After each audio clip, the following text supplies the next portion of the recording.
If you're in the blue, you're underneath or will be underneath a winter storm watch. This is our latest winter storm to come across the United States. That begins early Thursday and lasts until midnight going into Friday. So counties like Dane, Dodge, Jefferson, Rock, Greene, Iowa, Lafayette, as well as Grant County, we are underneath that winter storm watch. Stay with us through the afternoon and of course throughout Thursday, because we could see more alerts being issued as this winter storm makes its way actually overhead and then eventually moves on off towards the east. We're quiet before the storm, mostly cloudy skies over southern Wisconsin and a lot of the Midwest and plains today.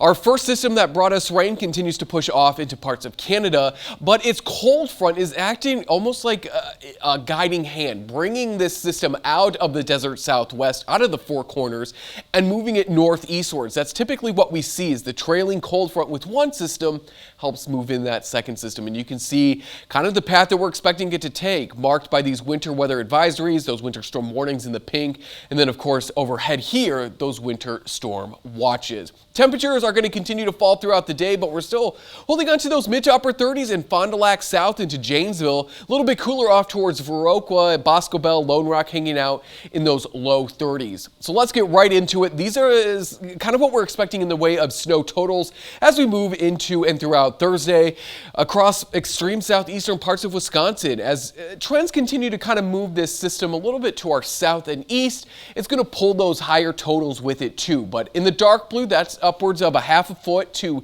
9 inches of snow. In that kind of semi-dark blue, 4 to 7 inches of snow. And then the farther northwest you get, those possible totals get less and less. So 0 to 2 inches for those of us, say, in the light blue there. I also want to note this, because this is going to be very important too.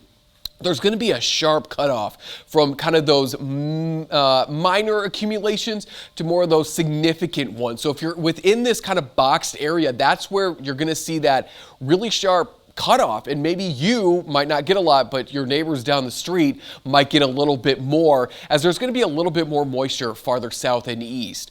Again, we're going to stay quiet throughout the day today, maybe an isolated shower, but as temperatures continue to fall, we're going to get our atmosphere ready for that next round of snow. It's going to begin early as we go into your Thursday and then continue to fall as we go throughout the day, picking up in intensity, I would say, beginning in the mid to late morning through the mid-afternoon. So the beginning of your morning commute might be fine, but then as you continue to go into the rest of Thursday, that snow is going to intensify.